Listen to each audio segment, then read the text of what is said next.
Awesome. Well, thank you everyone for tuning in. We are at the London Startup Village. This is now open. This is the first day from June 9th to June 18th. You can come down to Shoreditch Exchange. We've got the awesome ground floor, which you can see behind us, set up to kind of educate you on what the industry has been able to build over the last few years and try and show you, not just tell you, about the amazing stuff being built in Web3. Today is our stablecoin day, and I'm honored to be joined by Nico, the Hi. founder of Reflex Money, Hi, everyone. to be able to talk all about it, kind of give you guys a little bit of insights in what you should be building and how the world of stablecoins has evolved, where it's going towards, trying to even potentially explain it in a simple terms that if you don't know anything about Web3, you can truly understand as well. But before we will dive into all of the good stuff, I'll let Nico introduce himself. Hi, everyone. I'm Nico. I'm the co-founder, director of Reflect Money. We're a protocol that essentially allows you to create yield-bearing stablecoins based on the strategy that fits you and the risk profile that works for you as well. So the hope is to bring a bit more modularity, composability to stablecoin stack. Thanks for That's having very me. cool. No, of course. It's quite cool. We've got Reflex promoted in the gallery as well. We've got this really cool like learn and earn gallery. So every time you come down, you can learn about the different companies who are helping shape this future. Do a little quiz, earn a collectible, and then we'll raffle it off at the end of the day. So it creates like hopefully a nice little way for people can walk away and learn a little bit more.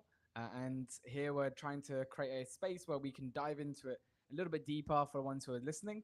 If you are actually listening to us right now, we are live in the Sala Village area. So we've got this like really cool founders feed where you can listen to curated talks that we've built out from all the main conferences, all the main podcasts that have happened on the topic, and that changes each day. And then this was live, so if you are listening, thank you all for like joining on, tuning in for that. And I hope you'll be able to potentially grab Nico afterwards to ask him a few different questions. Uh, We'll and see. then or you can drop it into the chat now to make sure your question gets answered. We're live on X, and Absolutely. so feel free to be able to drop a question into that, and we'll be able to get to it. But before we dive into all of that community questions, let's just start with a big one. You know, Nico, tell us, in your opinion, from your perspective, from all of your time building, because you're now deep in the trenches for this. What is a stablecoin? Oh, it's a really great question, Cap. What is a stable coin? I think we've come to know them as digital promissory notes. Mm. So, like Mm-hmm. we have in cash, Yep. bearer promises, they are the same, only this time, most commonly, they are issued by private companies.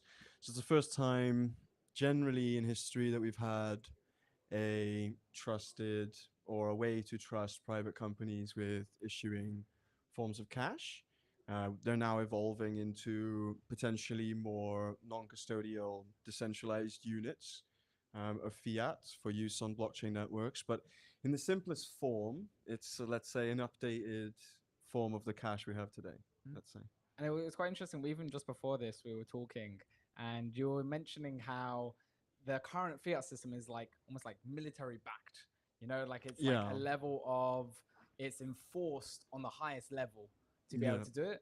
But the amazing thing of this new technology stack of the blockchain ecosystem and what you can be able to build is, like just saying, is that you can trust now a private company to be able Mm-hmm. to handle something so delicate and so important as the Mm-hmm. money that we have in our pocket. And Mm-hmm. now it can exist into this new digital era. Yeah, I think it's the natural progression of sort of this capitalist sort of idea that we have in the West, where, the efficiency of money, the volume of money, the trade of goods is predominantly the major factor for economies, and stablecoins accelerate that at a different level than what we've seen before. Um, yeah, and also just opens up the market from the incumbents, some of the mega banks that almost survive every cycle, uh, now face potential competition in ways that they weren't able to face before. And whether or not that creates new mega banks or local banking or completely different banking sector, that's yet to see.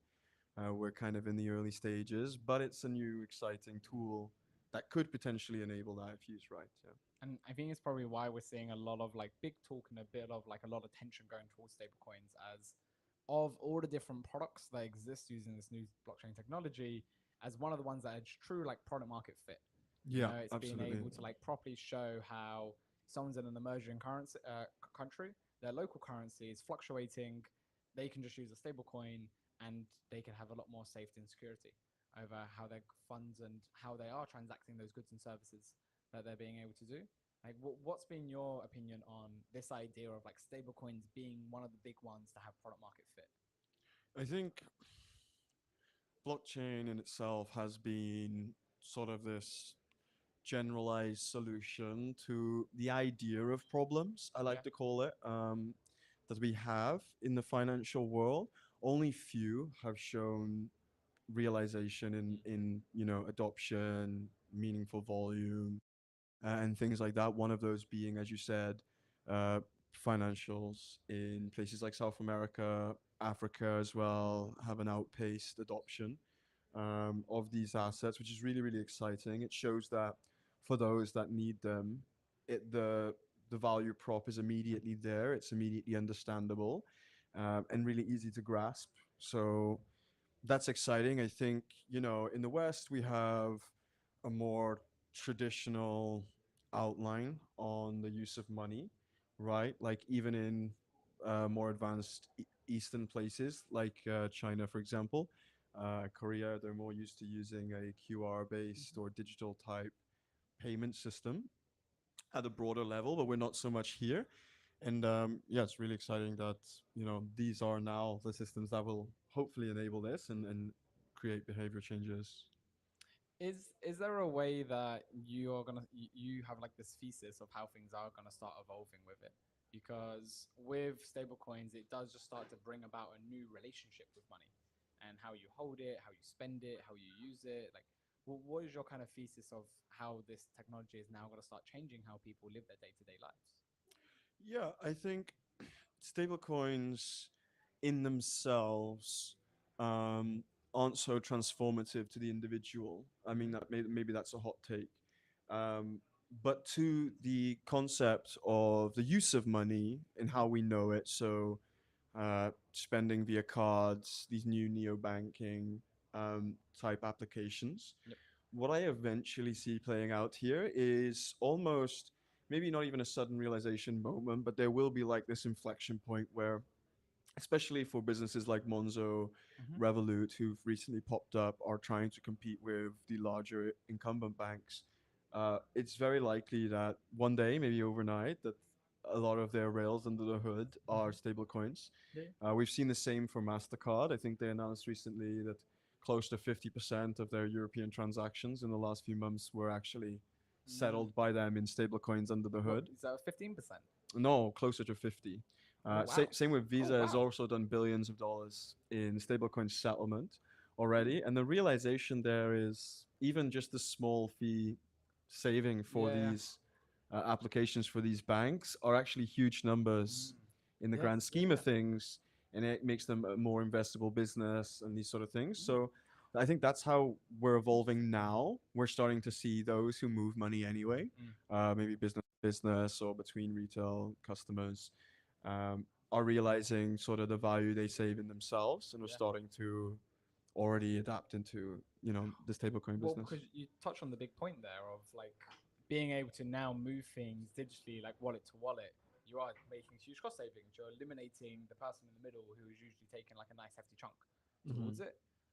That 50% that you just talked about, do you have like a little bit more on like where's that coming from? What's been like initial drivers towards that, and like any impacts that we're starting to see? You mentioned about like As like new far as I focus on startup. know, in industry, like speaking to a few companies who do like international remittance and settlement, it's essentially like B2B stuff, like Yep. a lot of car companies or a lot of cross nation contracts agreements have been finalized and settled using stable coins. I That's think awesome. Super Team themselves have had startups come through that are working on this Mm-hmm. exact problem as well and already have volume, Yep. which show kind of behind the scenes, maybe outside of retail, like I said, those cost savings are already apparent. They're already exciting for these Mm. businesses. I think the next evolution beyond that is how do these companies then pass off that excitement to their users in order to capture more of the market share against Mm. someone like a HSBC or a Barclays, right? And I think that's where potentially the next generation of stables can help advance as well. and potentially where like Reflex may come in as well. We hope, You know. yep, for sure. We hope. We think, that's what we're designing our systems for. It's to be a plug-in system for anyone to build new fintechs that are efficient and productive by default. Yeah, We because can get into that a bit down the line. yeah, well, because like you were just showing me before the app that you've been starting to build out, and in from what I saw, in like my simple words, it feels like I would just be able to hold a stable coin, and that stable coin has a strategy underneath Mm-hmm. it that makes that stable coin now yield bearing. Yeah. And rather than thinking about, because you've got the whole DeFi world that if anyone's Web3 is all familiar with, Yeah. if you're not too deep into it, it's basically ways just to move your money around and earn Mm-hmm. more yield from it. So rather than just having a couple percent of interest in my bank account, I can get 7% if I stake it, or I can get XYZ% if I put it into this protocol and that protocol and like move it around in that kind of sense. But in that movement, it's getting locked into those different places and earning that yield in that directly like that. And then what you've been able to build is a way where I can get access to the yield of that protocol, of that pool, wherever it was going to go. However, it's now in this like liquid stable coin Yeah. that I can easily swap and move however I want. And from a user point of view, because everything's held in your digital wallet, I can then just look at the different coins in that wallet and I will see different stable coins. They will each represent a different strategy Yes, that's been exactly. implemented and be growing, said by a different rate, Yes, but then exactly. allows me to now have full autonomy and control even while it's being used across these. Yeah, yeah. Almost similar to how you had staking and then liquid staking tokens came out. Yeah, yeah. The analog we like to say for those who maybe don't understand crypto so much is um, an economy like Britain, like America, will gauge its productivity based on capital efficiency, Mm-hmm. how much money is being moved, is the money contributing to more financial growth in the whole nation. Idle capital not the best. The less idle capital you have in your economy, the better. In crypto, we have a major sort of idle capital problem, Mm. and that idle capital problem comes from opportunity cost, right? Why deposit into one place when you can make 10x on a meme coin tomorrow? And so, what we like to think of is, like the bank provides you a digital number that represents how much money they're using of yours to lend out, to Mm-hmm. purchase bonds, but you can still pay your bills and pay your groceries. We're bringing that system to blockchain. Mm. So previously, when you were using blockchain, using different applications, you would not be able to go ahead and spend that money. Today, via the use of Reflect Money, you can. Yeah.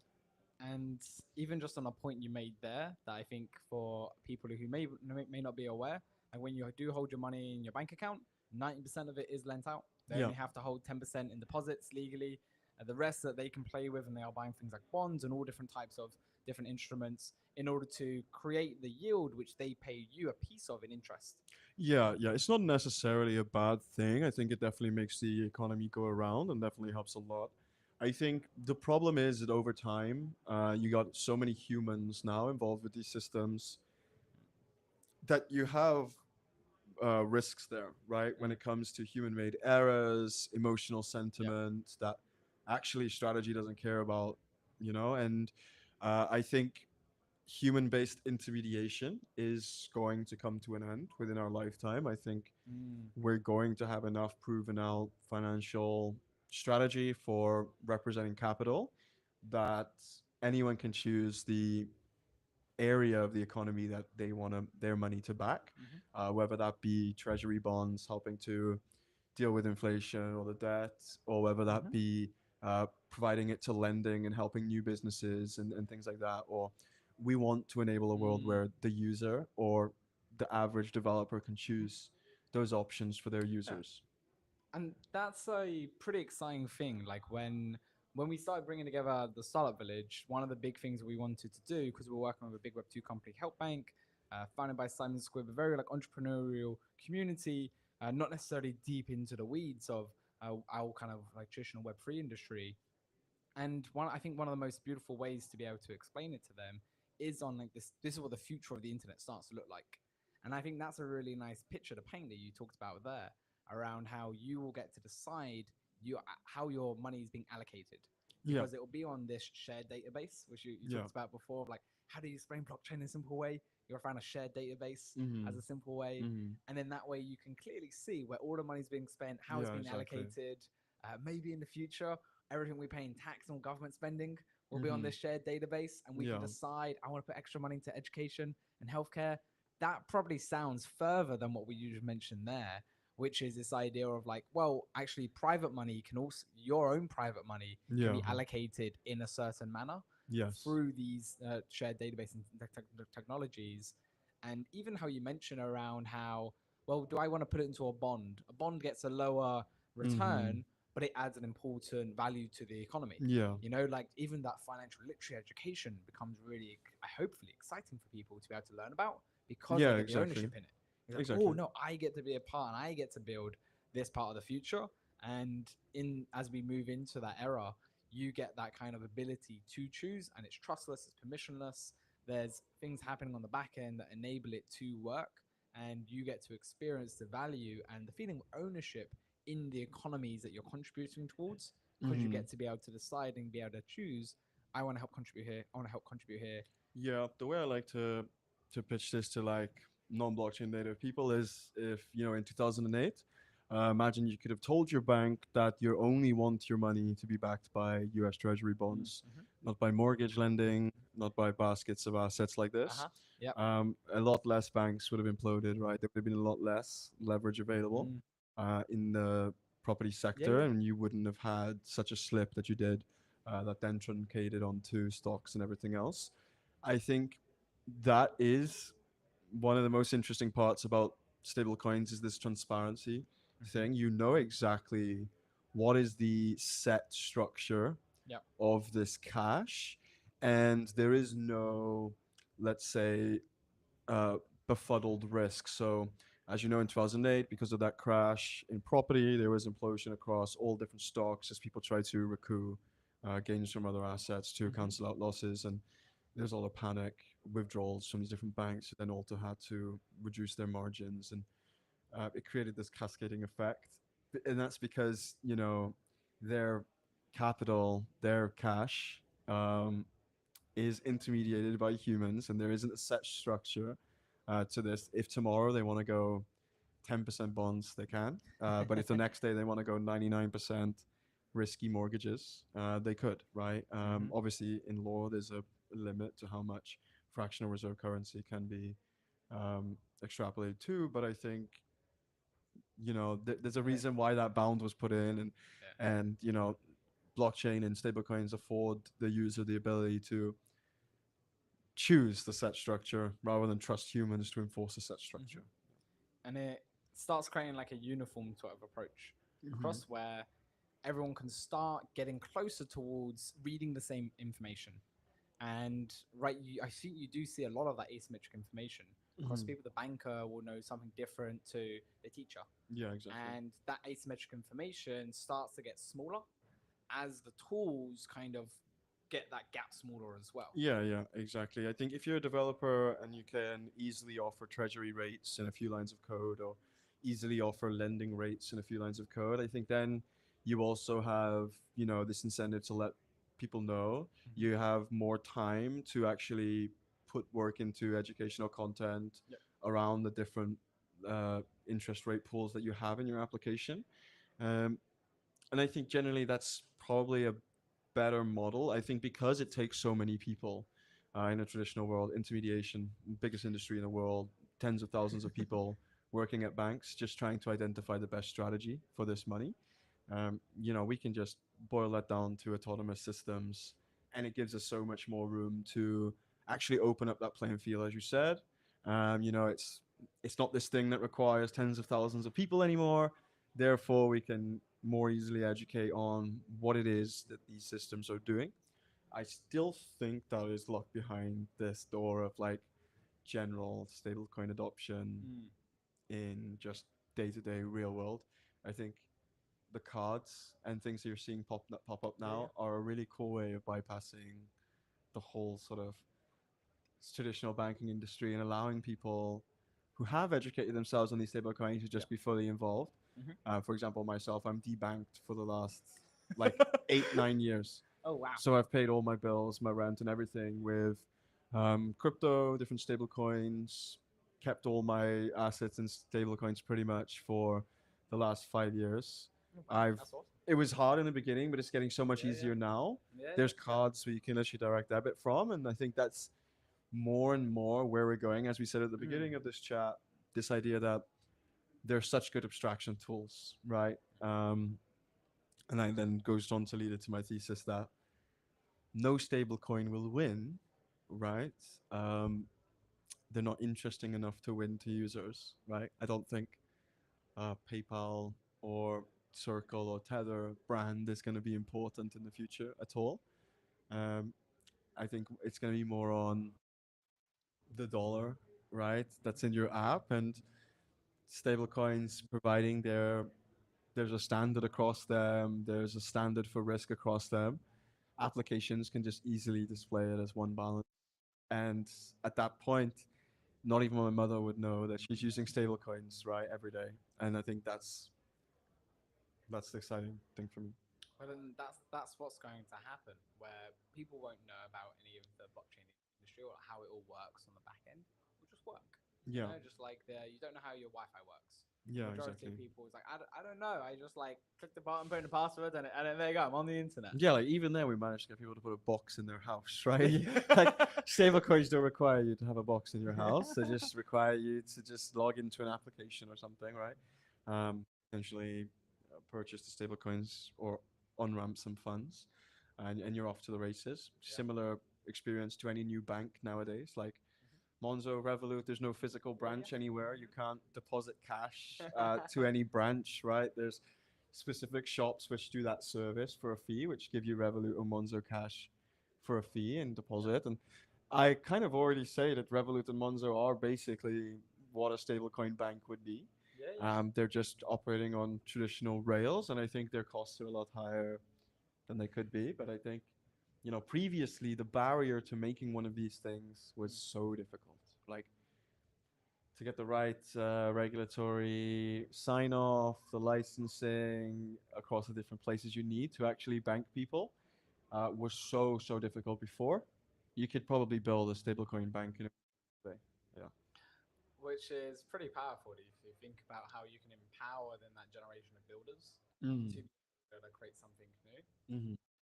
We've talked before about doing these like, university hackathons all across the UK, inciting people where they can get paid on the day, Yeah, in you stablecoins know, instantly. Yeah. and because it's you know Yeah. like say, hey, if you have a wallet, give me the address, bang, there you go, instantly have it.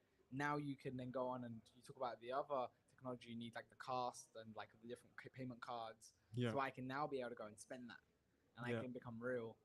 And maybe in the future, my landlord would start accepting the money, so I can Yeah. just Yeah. send them. I can just send them straight the stable coins, and Actually, then interesting go work. fact. I used USDC assets as proof of um, wealth Proof. for my rental Yeah, yeah. agreement. Does Yeah. that work? Yeah, it worked. So Cool. In the UK, they actually accept USDC and USDT as a form of US dollar. It's Mm. not a tender. Yep. So, Okay. like the US dollar is not tender here, you cannot Yes. spend, Yeah. and Yeah. it's down to the trader, of course, but it's accepted assets. So, it Mm. means that in something like a proof of asset report, to prove that you have X amount of income or X amount of assets available to you, you can actually use USDC and USDT now. Um, I've done that for my rental agreement currently, and so there is actually movement Yeah. in other Progress. areas. Yeah, there's a few other areas I'd like to see more advancement in payroll, Yeah. Yeah. being one of them. Okay. I think Yeah. payroll is a super exciting Well, opportunity. what's the blocker in payroll at the moment then? The only blocker is off ramping, Okay. so Yeah. Yeah. just making sure that the employee gets the exact amount that you've Mm. stated you're going to pay them. Yep. I think the more exciting thing is like real time payroll. Yes. I So remember we by the talked about hour, this. by the minute type Yeah. payroll. The different level of incentive and excitement that can bring to Yeah. workers. Yeah. Also, the modularity of like workers' time. Yeah, and like Um, because shift workers, especially, like the idea of like real time payment would be every single second, every single minute, whatever yeah, time period you set, your bank balance would just keep going up yeah, exactly. because of we can be able to do transactions that quick and for that cheap. and Yeah. you can build in contracts so it can program that so it can all just run as well, you can consistently be getting like paid like for every single moment that you're doing that work, Yeah, I which is mean, pretty awesome. And like as you're saying, like it think could be about it at motivated. scale. Think about it at scale. I mean, if all payroll had to be like Yeah. by the minute minimums, what you'd have is real time tax revenues and forecasts and spendings and all of these things. And so not only do you actually have like a better feature for the employees, but actually for the economy, for the companies, like real time expenses, Yeah. these sort of things. Accounting then become more autonomous. And so I sort of see stablecoins as this like vehicle, as an accelerant on a financial system that has been generally the same Hmm. for the last 25, 30 years. Yeah. It's generally a short time when we look at like finance as a whole, but there's also like this exponential effect, I think, in the financial world where first there was the incumbency problem of moving money from one place to another. Hmm. There was no digital aspect. And then slowly we came to the idea of like keeping ledgers of finances and being able to do those cross-border payments. And now I think it's even just going to accelerate even more and more and more to the point where we've got like sub-cent payments, real-time payments, real-time accounting, costing for not only just companies but for nation states. That's the exciting part about stablecoins today. I think there's a lot of limitations people have raised in recent times that our listeners here might have also read about. For example, the Airwallex Forex comment, and I think Forex was never, as I said, I've tweeted about this. It was never the exciting use case of stablecoins. I think more about intermediation, all these things we've just talked about, and like hyper advancing what Yeah. the financial stack is capable of. I think Forex is a second order thing when it comes to like the need for it in stablecoins today. I mean, even in the global world, 75% of all forex is US dollars. The reserves, right? Yeah. 65% of all the lending in the world is US dollars. And so I think we're actually on the right path. And it might not solve things for things like forex yet, but as we see more global fiat currencies coming on chain as stablecoins, you can absolutely bet that it will not be possible at that point for traditional Mm. forex systems to beat on And chain systems. and so you talk about like forex as one of those. Are there any other examples where you don't think stablecoins are a good fit? You know, like where you don't see it adding as much value. I think, uh, given I'm quite an advocate for privacy as well, Hmm. I think in their current format, stablecoins are not a vehicle for financial privacy. Yep. Um, and I think there's a need for financial privacy in Hmm. some aspects of the world. I think Yeah. cash payments are still very, very powerful in just communities who don't have access to internet or the like, or just those who maybe don't have easy access to banking infrastructure. Um, but also just generally, it is a form of freedom. Is cash? It's a legal promissory note that stablecoins don't have the legal status of that at this moment. I think that's one area Hmm. that they suffer in is this privacy area. Is there any solutions that you can see well coming out? So I know like one of the new recent updates since a couple of months ago is like confidential transfers, being able to trying to build out different technology so that you can have a level of privacy towards what you're building. Like what are you seeing at the moment to help try and solve that blocker? Yeah. Previously, as someone who has been very interested in privacy and developing in privacy and ZK, I think the biggest issue facing stablecoins and privacy is regulation. Okay. The recent, obviously, news we had around privacy and obviously stablecoin regs has come out, and there's still unclarity there when it comes to personal privacy. You know, these on-chain privacy systems Hmm. are analog to something like a mixer right now.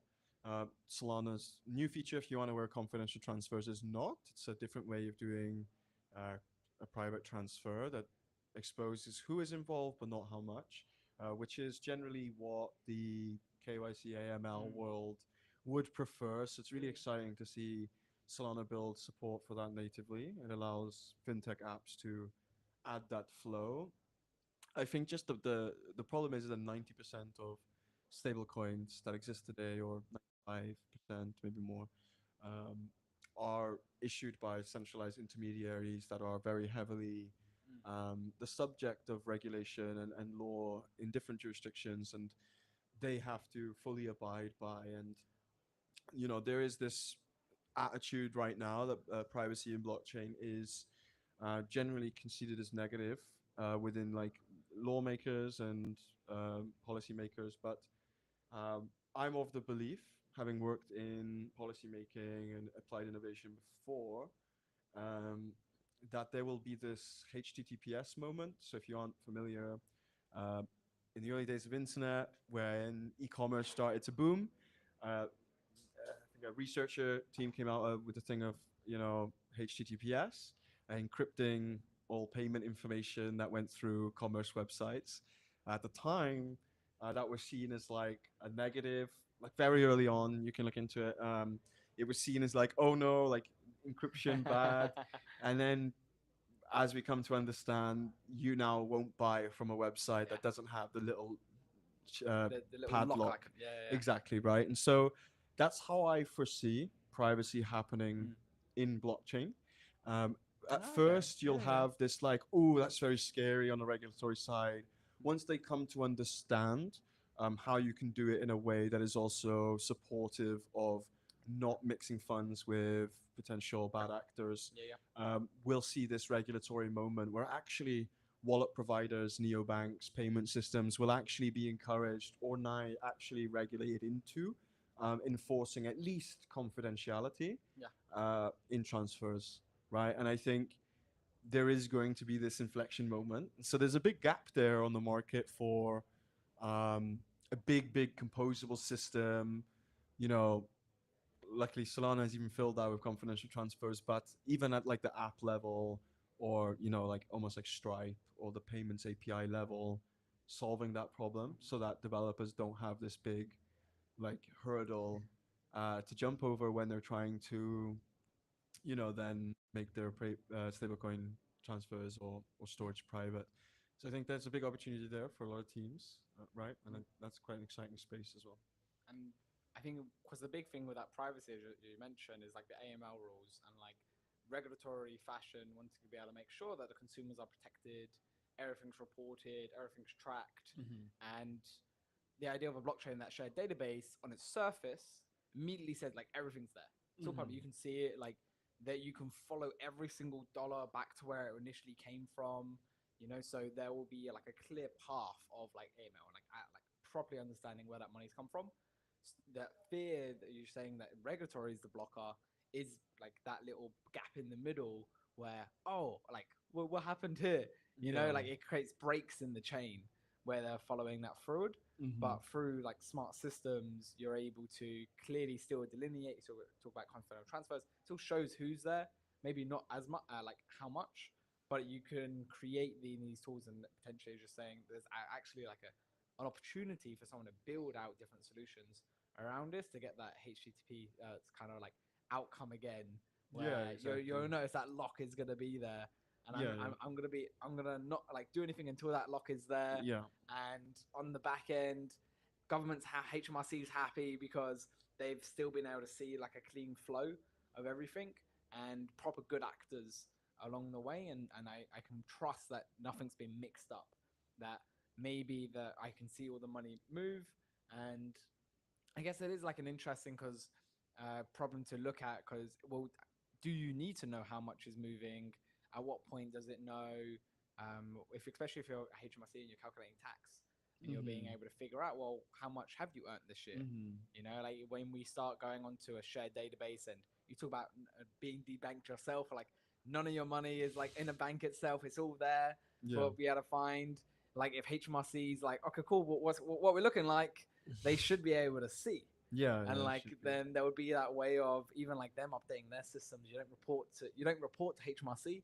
HMRC tells you it was like based upon these different it looks like this is you, and then it yeah, can kind of yeah. change our even like relationships of how we're able to manage our funds. And just like your portfolio management is different because of your now I'm holding my money in my yield bearing stable coins and I'm managing how that all looks.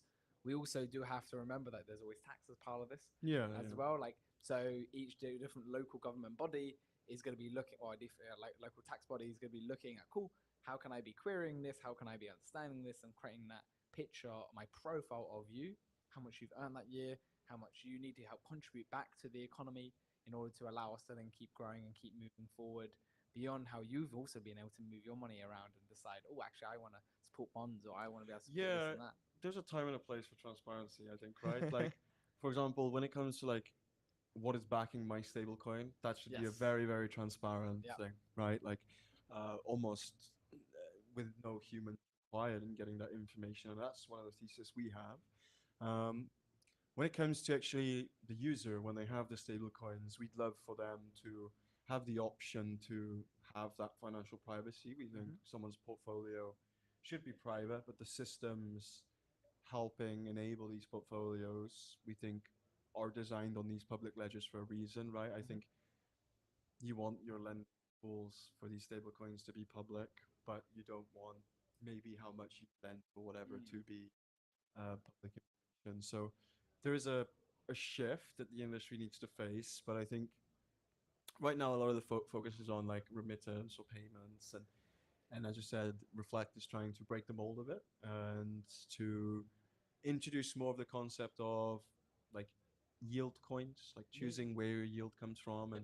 and holding that, and how does that change the landscape? What does it enable new people who may be coming to Startup Village this week to build? Yeah, that's what we're mostly excited about for stablecoins, essentially. And so we mentioned one of those blockers being the privacy. Are there any other blockers as well that you kind of see towards stable coins moving? Because we paint a picture on where we I can see it think the going idea of the towards. wallet, right, Okay, yeah, yeah. is it's a really new concept. I mean, I've got friends and family I've spoken to crypto wallets about the idea that they could possibly lose their assets and not have a way to recover them, and these Yeah, sort yeah. of things. And it I think happens there's, to everybody. I feel yeah, like it's a yeah. rite of passage if you're in I everyone feel, lost their wallet. I do feel, and also the risk, with signing transactions and things. And I think Yeah. for us who've been around in crypto, I think the wallet experience is familiarized now. But for the general public, I still think the idea of a body of very like law beholden like individuals or an organization of them to manage your access to this funds. I think we're gonna see like a hybrid. I used to be in the boot camp of like decentralization maxi. I still to this day believe in myself to be very cypherpunky in these Mhm. sort of things. Um, but I've now come to realize that the biggest advantage I think the blockchain has is that it can actually seamlessly integrate into the traditional financial system should they want it to. Mm. And we can make it, and it's not going to be one or the other. I think a lot of people think it's going to be one or the other, right? Which it isn't. And I think stablecoins are a big show of that. Because if it was one or the other, we'd actually see like central bank stablecoins as like the primary thing. And maybe there's still time, but my hot take is probably we're never going to see them from Western countries, because who doesn't want a private market like buying up your bonds and stuff, right? So that's what I think is like another exciting part is this like private market cash issuance, right? And like that can seamlessly blend in with the banking system, right? These are the same centralized incumbents which are adding the number to your account anyway. Mm. And so like there's no difference to them whether they actually hold your assets in stable coins and they are asking other banks to do business in their stable coins and whatever. And I think that's probably how we're going to see. Um, So because obviously banks like they lend to each other all the time. yeah, You know, exactly. they're constantly swapping balance sheets back Yeah, and yeah, forth to be able to like keep ends meet. There's like a whole different rate that they have for between interbanks yeah, to be able to do their business together. Do you imagine then like, oh, if you were to, I'll just pick some for fun. If you would imagine like Barclays introduce like their own Barclays stablecoin, and they're like to Santander, hey, whenever you're like sending money to us, like send it to us in our stablecoin, or we're Mm. gonna swap it in between, Yeah. and it's gonna come, and you're gonna get like a discount. Like Mm. you're not gonna pay as much in like that, like rent, like how I'm sure gonna charge you for that little bit of a lend and what I'm doing there. Mm. Do you imagine that then starting to happen? Like, and all of that will behind, like nobody will know about. Like that would literally just be like a proper like B2B banking Yeah. kind of like type of thing. Yeah. I think we possibly see a world like that because of ecosystem effects of having your own Hmm. stable, and potentially being integrated with some of those like DeFi type apps. Yeah, yeah. It's an O- interesting o- marketing strategy for them as well. yeah, it Like is. how to It break is. out into the space. Well, I'm actually going to build a product that's native to the space, Mm-hmm. and I'm going to use that. It's like similar to like how PayPal. Mm-hmm. They introduced their stablecoin.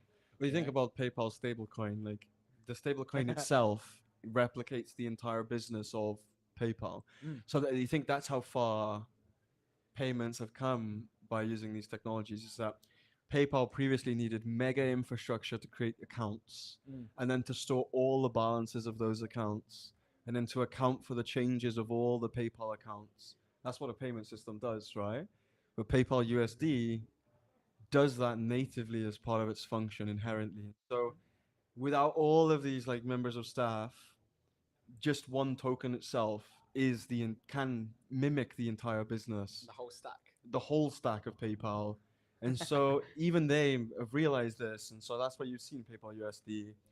We're gonna see more and more, right? Potentially Venmo, Cash App, Yeah, BlackRock, yeah. Mm. every institution with assets. Starbucks, I think, could be a huge one. That could be No cool. joke. I think Yeah. Bucks will be a reality. I think they're one of the biggest Mm. cash holders on the today.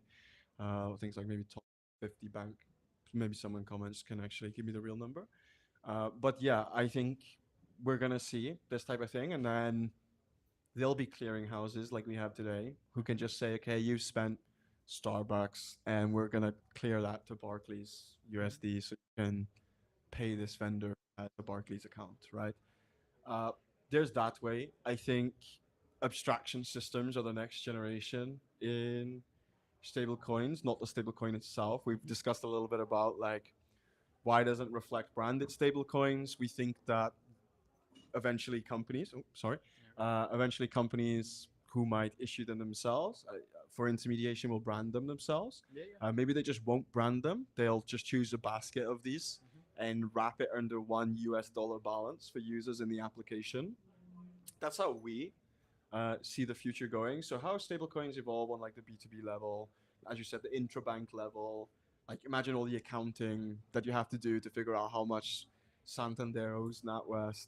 It'd be very easy if Santander just checked their accounts for NatWest USD, and they can see all of Yeah, the history of the money they've dealt with NatWest.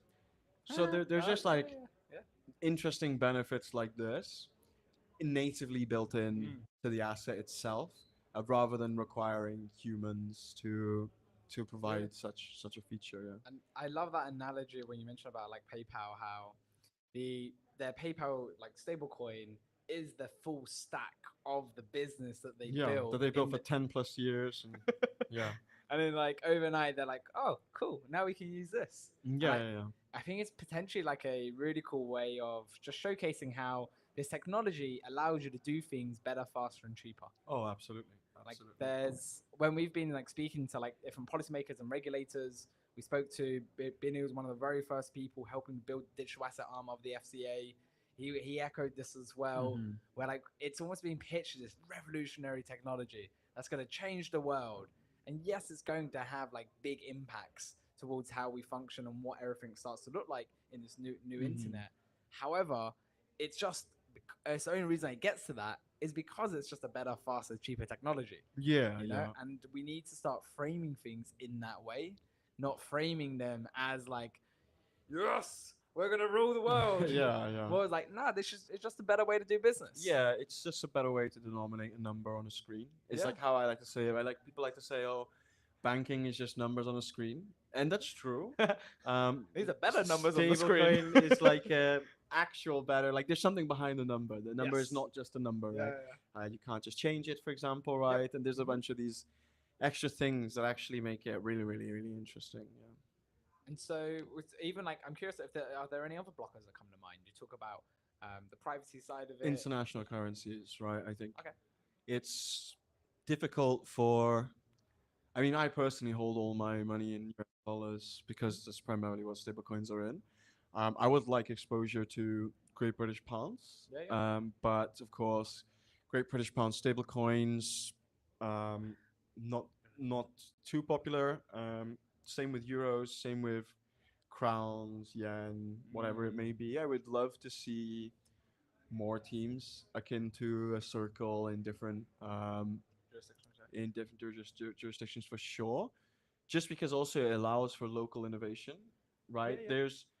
There's some behaviors also that only happen in certain currencies Mm. and in certain countries, of course, with those currencies. And you know you can build them as a inbuilt function of the stablecoin itself, and offer potentially transformative experience for people already doing that. And that might be something only available potentially in local areas, right? I think also things like local lending, borrowing, I think is like a big thing. It's not easy for someone to borrow against the stablecoins that exist today, maybe in like their local currency, like naira or uh, lira or whatever it may be. Um, I think that is like a big thing going forward as well. I think people tend to feel comfortable with what works and what gives them most access, right? I think the industry over time, as more access becomes open, um, will have these like users being able to do these things. I just think we need also more stablecoin companies helping to accelerate that to help make that a reality, right? I think for TradFi to make the 1-1 switch, which I think there will be that moment, as we said, that flipping moment where you don't realize it, but a lot of your stuff is being settled by stablecoins. We need more, as you said, more diversity outside of the dollar. I think there's a lot of innovation happening on digital dollars. You can just take the same innovation, apply it to any other currency, and be prepared because all of these dollars are gonna likely want to interface with you in some kind, right? Um, as this sort of digital forex net is built out, that is one of the probably the blockers that AirWallex was right about in the end. Like at scale, at like a global level, if stablecoins are to be as default as a bank balance, Yep. you do need things like forex eventually, and that will require having just as much innovation as we've had on stablecoin dollars as there is for other currencies out there, for example. Yeah. Because yeah, you're right. At the moment, there's mainly only the dollar Yeah. that's like properly widely used. Is it also a liquidity problem? Is it that there's not enough being held, like backing the different stable coins to enable them, and on No, the I other don't side think of it's. that, not enough people wanting to hold it yet? I And don't like, think it's like a liquidity problem because if you see that like demand for lending in the real world anyway, even like internationally, is in US dollars. So I don't necessarily believe that if GBP token had the most liquidity on Solana, that people would use GBP token, because I still think that a majority of people would want things priced in dollars.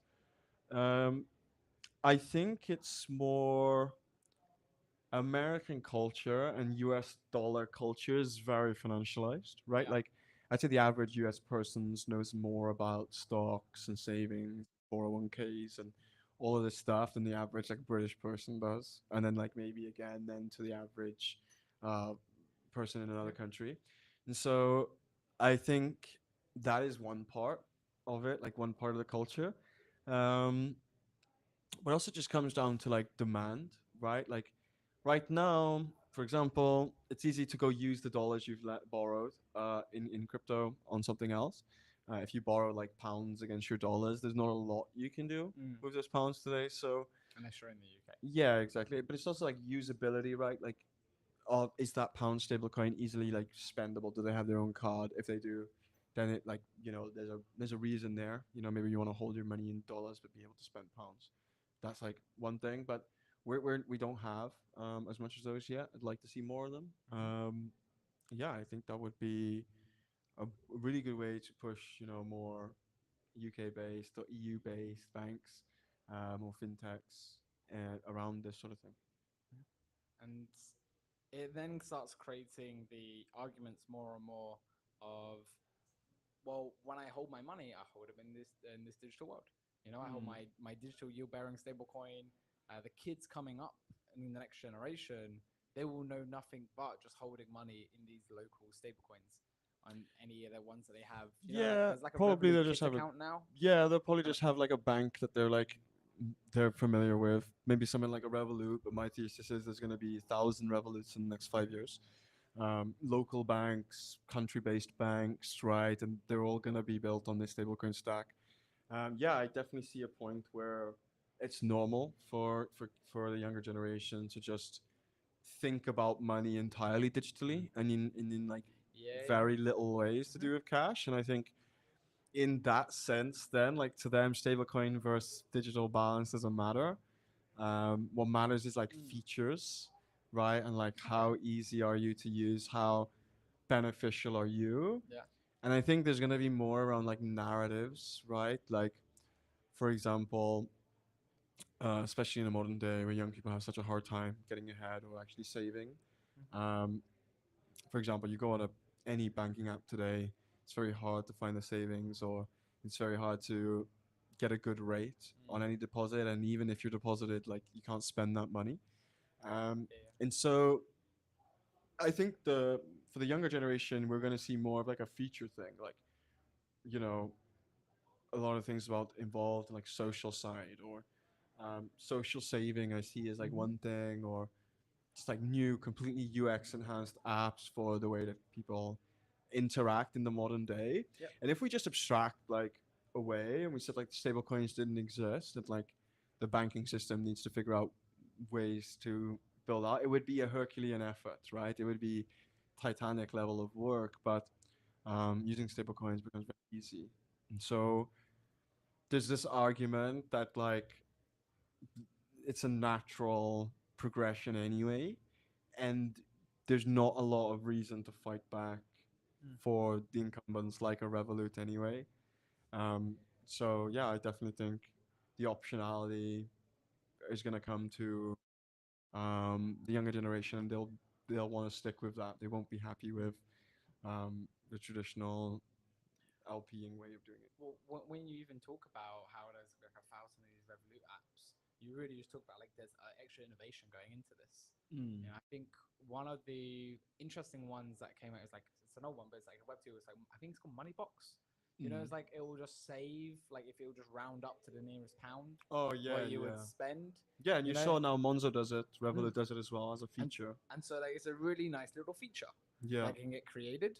And then if you've now created this like new type of culture around innovating in these types of apps, you hopefully create new different types of features like this, and that can really just start to help people be able to be do more with their money and be have that better financial literacy, how to save, how to yeah, grow, how to support. yeah. Um, One of the things I think is super exciting on that front is the idea of a persistent financial profile. okay, what's that? Uh, okay, so for example, when you switch banks today, Yeah.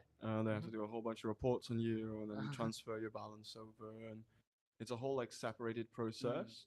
Whereas like using stable coins, if you really wanted to, you could design it such that if I no longer wanted to use bank A because they're missing a feature, I can just log into bank B with the same Ah, yeah, details, yeah, yeah. Mm-hmm. and I'm using bank B. Mm. It's similar to how you can just do it with our wallets now. You know, if I switch wallet, I have my seed phrase. Yeah, I just yeah. log straight in and it just has Yeah, everything all there. similar to how wallets work now. I think obviously there's companies that abstract this type of experience like Privy, Mhm. allow Yeah, you, yes, allow you to of use course. something from like one app to another app, Yep. same wallet, same email Hmm. maybe. I do think that's generally where we're going, even in the banking sector, right? Yes. So Yeah, yeah, yeah. if It one makes complete bank, sense. yeah, It's like like, going to doctors as well. You mhm, know, when I have to swap doctors, it's the exact same thing. There's a yeah, big long thing form that they give out, tons of printed pages. You have to go give that to the next person.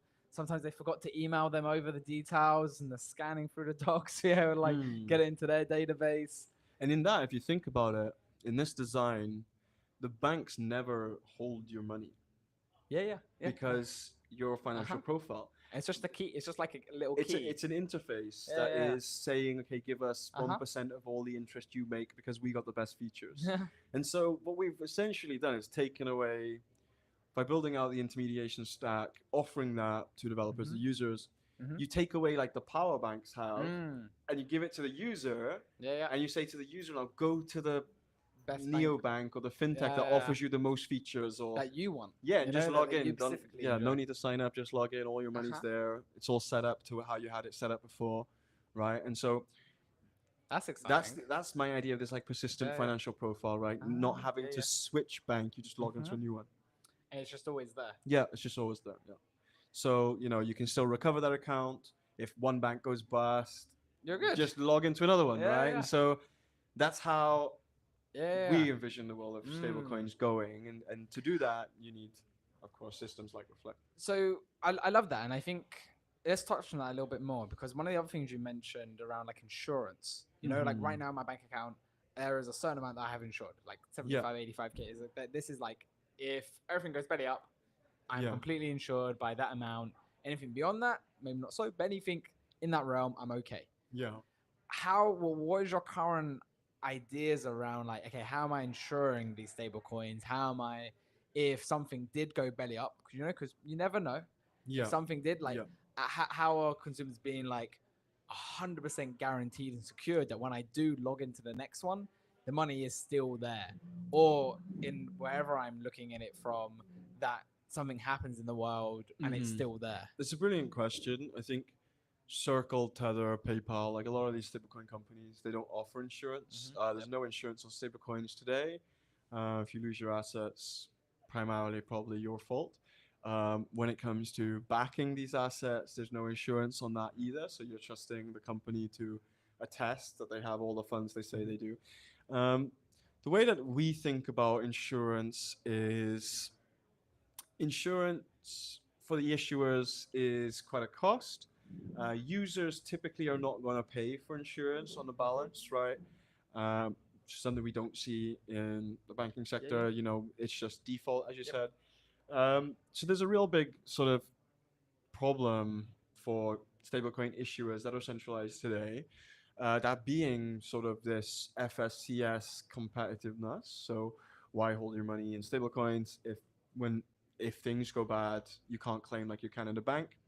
I think insurance in banks would never be a thing if there was idle banking. So if you're familiar with idle banking, money goes in, money stays still, money never moves, money never gets lent out. When you want the money, you got the Okay. money. Yeah, yeah. So it's basically flat, Mm. no productivity generated from the capital. Yep. Um, and this kind of got phased out because you want, as I said, as productive as an economy as possible. But the benefit is you don't need the insurance because you have all the Yeah, assets. yeah. In crypto world, we can say that okay, USDC is like idle banking, only it's not. Most of the assets are in treasuries, but you can see the attestations for the treasuries. But they themselves don't offer this insurance. There's no like broad company that will claim Yep. the proceeds of USDC should they need to and give the money back. So how we think about it at Reflect Money is you have issuers, then you have intermediators, Mm-hmm. right? And issuers are like Circle, Tether. Intermediaries are like DeFi protocols or something like a Reflect Money, which takes your collateral, takes your asset, puts it in the most productive area it can be, gives you back $1, but also insures the collateral. So by doing so, what we're actually saying to you is, okay, you have an issued asset and we're offering you a strategy of productivity. There is obviously further risk that comes with using Mm-hmm. some strategies, and we're ensuring that risk for you. Now, why would someone buy this risk versus not buy insurance of Circle? The reason why someone would insure via Reflect is because, like a bank who makes interest from deposits, Reflect has a take rate on all strategies for all of its stablecoins. And so this take rate is then sent to what is known as a global insurance system, or Mm-hmm. our version of FSCS, Yeah, yeah. which covers all of these stablecoins. So you're getting access to that productivity of what a bank would be doing and giving out mortgages, giving out lending. Essentially, you're LPing Mm-hmm. Yeah. us as a bank. And in return, you're getting a part of the yield of all of these stable coins, right? And so that's how we've thought about insurance. There's obviously some added things about there and like how we remove humans from the process, but maybe for another time. But I think it's one of the first times from many people that we've spoken to that a lot of developers or users have even heard about insurance for stablecoins. And the reason why, as I said again, that we provide this insurance is because if you're going to generate capital efficiency, you're going to be moving these assets and allowing people to denominate them in a receipt.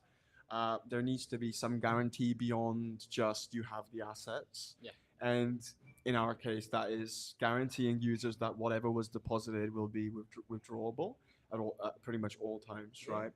Um, those are the level of security guarantees we think that fintechs need to build. And you can build a fintech today just using the stablecoins that exist. The problem then I would pose to you is how do you compete with a bank that has insurance and can still offer a 4% rate, right? Because like Monzo offers 4.1% on its savings account. Um, they offer £85,000 insurance per account.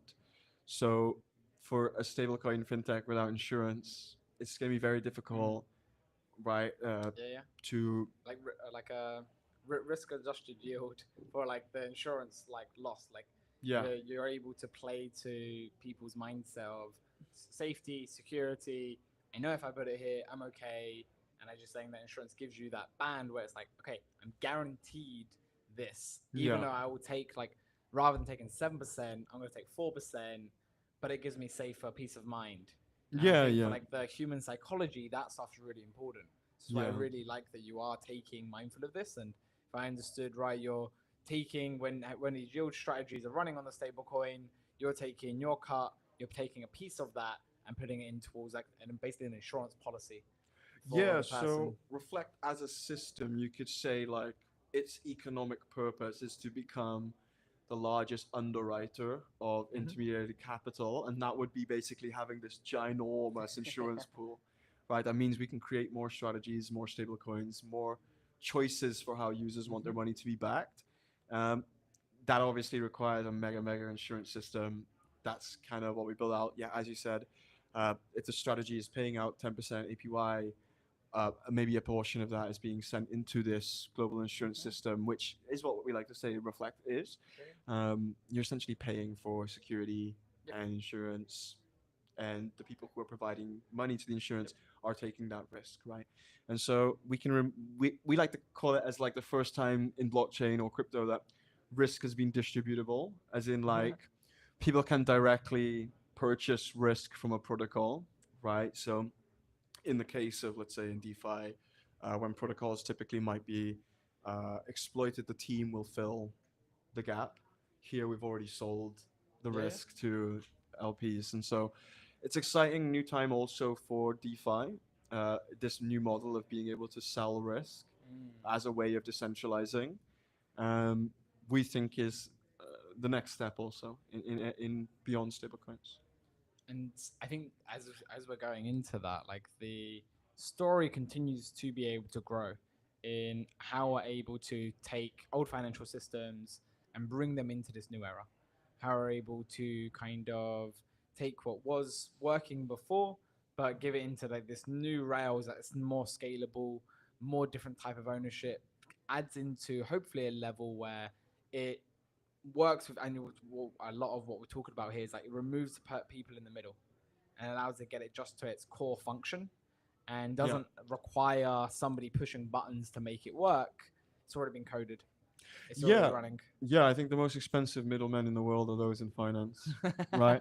That's kind of we like to joke about it in my company that you have teams of 20,000 people managing the treasury bond strategy for JP Morgan, which is why JP Morgan is less profitable per employee than something like Tether, Yeah, yeah, which is yep. just like 50 people who are just like every dollar we get buy bonds, right? And so it's Simple strategy. it's simple and there's more value prop to it, and then the more simpler you get, the less humans Yeah. it seems, the more profitable.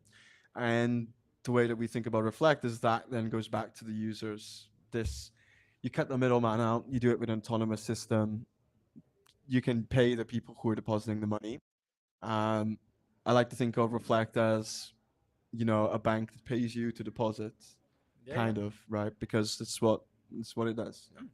And it gets us close as like so tomorrow's gonna be our payments day, Oh, and nice. like idea of like PayFi, Oh, yeah, that's like really cool. Like, buy now, pay never. oh, yeah, I Like love that idea. Yeah. there's so many cool aspects that start to get Oh, created as we're going into 100%. Yeah. this stablecoin world. We saw the excitement around Klarna and these other like buy now, pay later companies. Hmm. And I think like the biggest problem they're missing is like they don't have guaranteed like income on any of this stuff.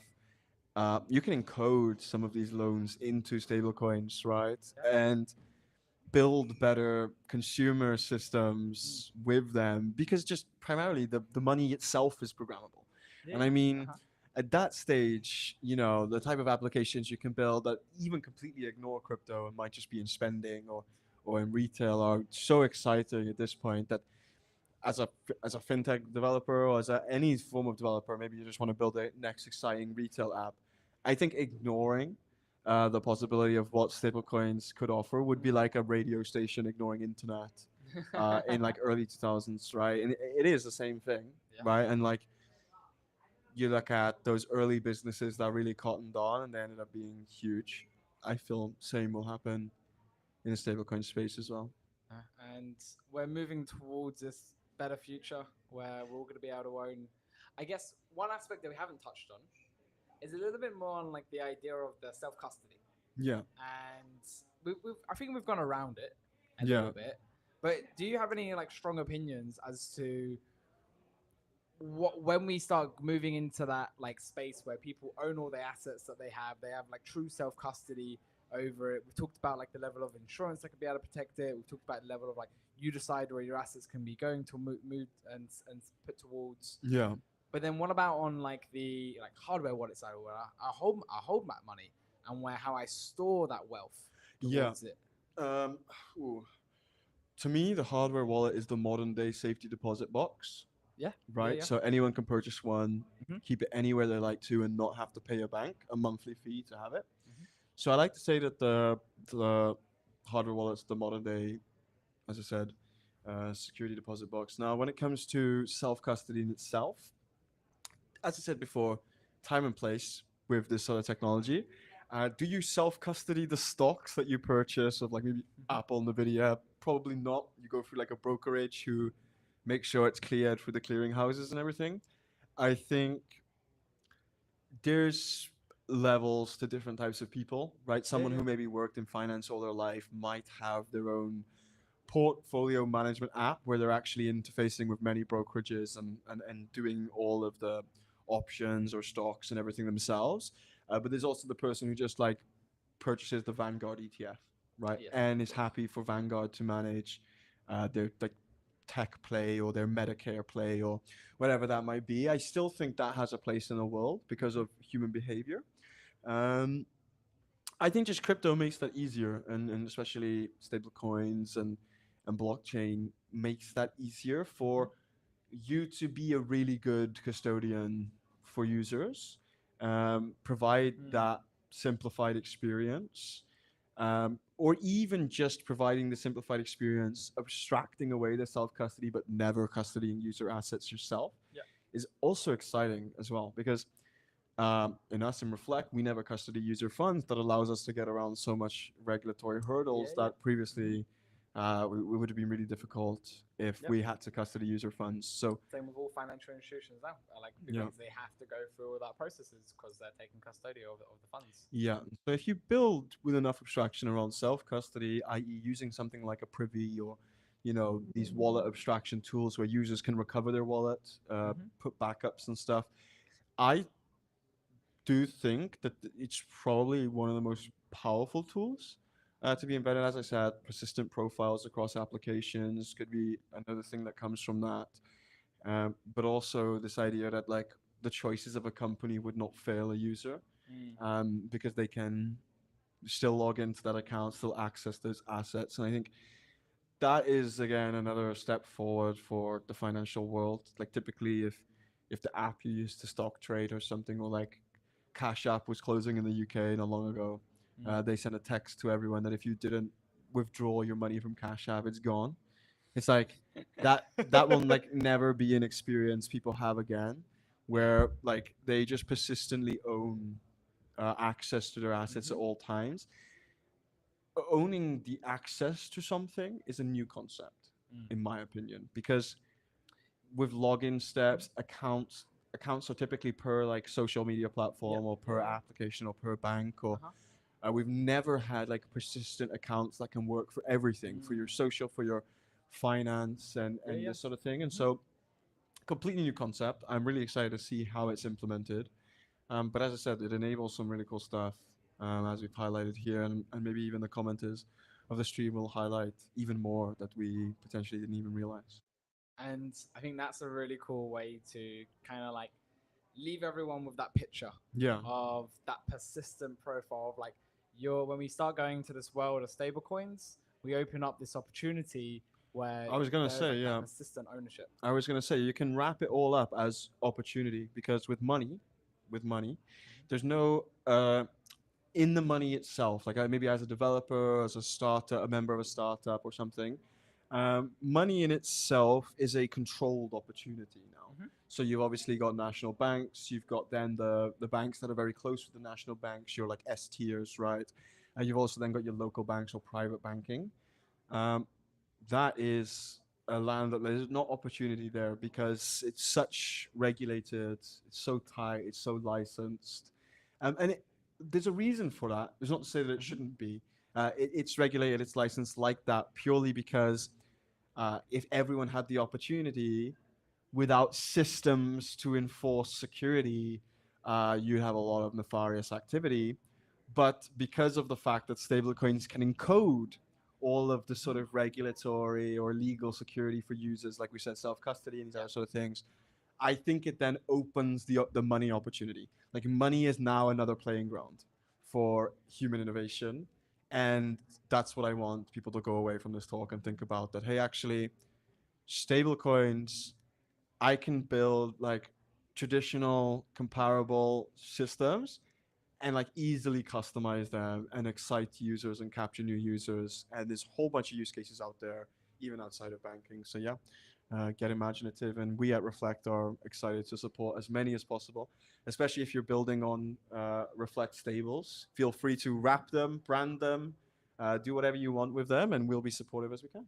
I love that. And Nico, I appreciate you coming to No, of join course. us Thank you again, here Cap, for today. another great podcast. It's always good to be in London with Super Team. No, it's good vibes. And for everyone here at the Startup Village, I hope you enjoy the rest of your day. Make sure you head over to the gallery. You can do the little quiz on Reflex to see if you've understood everything we've talked about here today. Get your stamps, get your collectibles. We'll be doing the raffle at 4 p.m. for you to have a chance to win some cool prizes. And then we'll be back again tomorrow for the payments day. Oh, Thank you, amazing. Thanks, everyone. thank you everyone for joining, and we'll catch you next time. There we go.